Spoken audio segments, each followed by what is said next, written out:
Hello viewers, Harrison101 here with another Forza Motorsport 4 car review for you.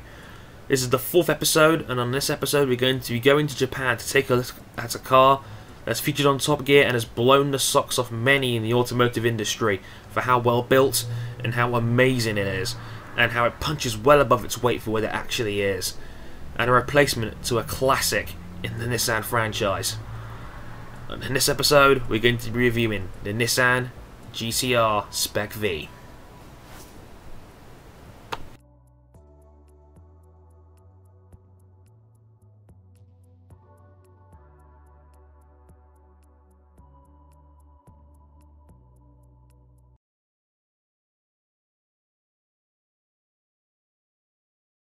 So how does the Nissan GT-R stack up looks-wise? Well, it doesn't look too much like the old Skyline that dominated the early parts of the decade, but what I will say is that I like that they've retained many of the previous elements like the brake lights and the disc shape patterns, and the general body shape is a little similar and it looks good. Many of the styled aspects are modest, obviously to incorporate performance, which this car really is all about. But I also like some of the little things. I like the very unique exhaust pipes, which are not circular, but they're more cylindrical, like a Venn diagram, and things like that. Overall, it looks very nice and sleek and well designed.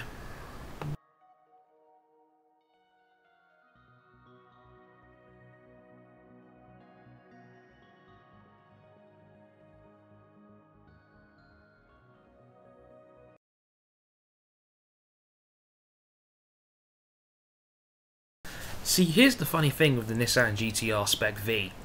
Nobody really quite knows how much power this car produces. It has a 3.8 litre twin turbocharged V6 engine, and since every engine is handmade by Nissan's production team, the power levels can actually vary.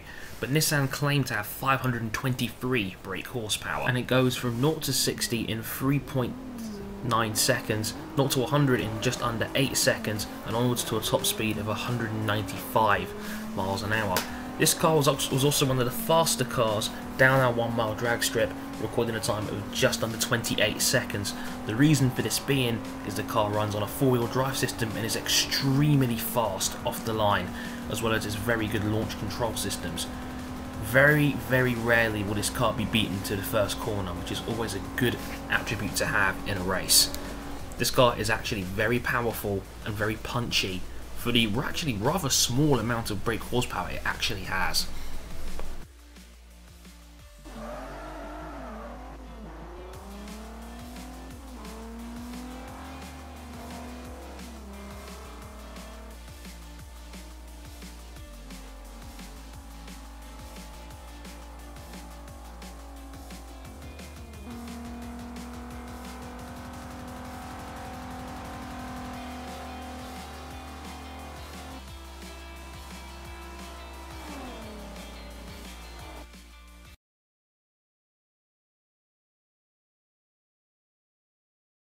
So from a casual standpoint, how does the Nissan GT-R SpecV handle? We go to the Berenice apps to find out, and I can report good news. It does handle very nicely in its stock form. Again, very fast off the line and very good acceleration coming out of corners due to its 4-wheel drive system. And I'm also surprised, even though it's 4-wheel drive and it's actually being 4-wheel drive, it's difficult to drift. The fact that the back was fairly loose and it was happy to come out a little bit under a bit of pressure. The car handles very well. It's got a very nice amount of mechanical grip to it, and it feels sturdy and controllable through the corners, and again I found it very comfortable to use when it was at its very limit. Definitely one to recommend, even though its handling rating actually surprisingly low. It's a 5.6. I felt it was punching above that once again, like its performance. When I actually got in the car and drove it, it performed much better than I was expecting it to. And definitely, as you can see in my second lap, which was all smooth and very nice, I really enjoyed it. Lots of fun.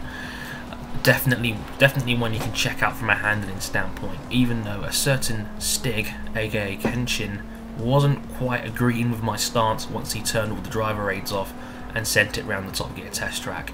You'll see what I mean in the next section.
So what did our Stig Kenshin think of the Nissan GT-R around the Top Gear test track?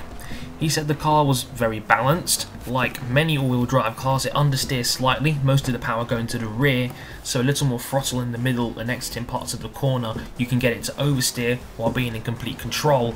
He also said it's one of his favourite Nissans to be able to actually drive in the game. He also said there were some cons. He said that Forza overrates the GT-R. He thinks by about 30 points in the performance index.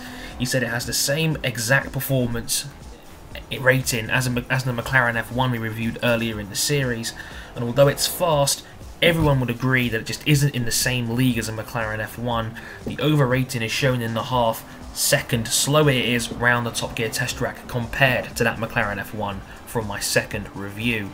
Overall, he said it was very balanced and one of his personal favourite cars to drive in the entire game.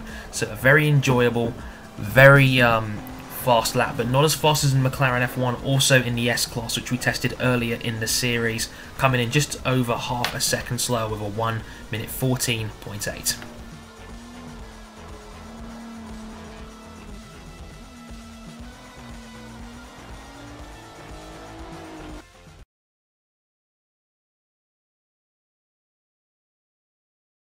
So in the realms of Forza, how good is the Nissan GT-R? Pretty good as it goes. It's surprisingly cheap for a car of its stature and performance, so 663 on the performance index. It costs 150,000 credits, which is actually fairly cheap, and it's a reward card, so you can win it for free at level 32 when you hit that driver level. But also, a bonus tip, Kenshin recommends that you use it for S700 leaderboard times.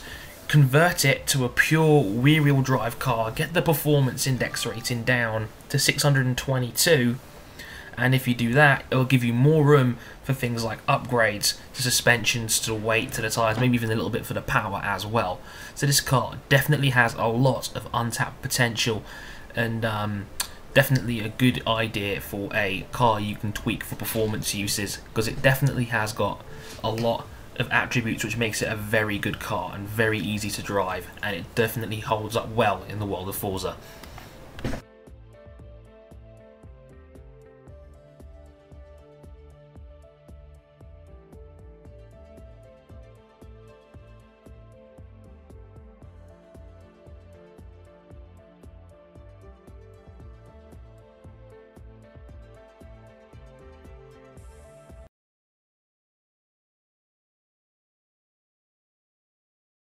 Overall, the Nissan GT-R is a fantastic all-round machine. It may not look great, but it punches well above its weight in terms of performance, handling, potential, and it's a fantastic all-rounder for the use of the Forza Motorsport 4, as well as probably in real life as well. Probably the best car we've reviewed so far. Stay tuned for future episodes. I've been Harrison101. Thank you very much for watching, and sayonara.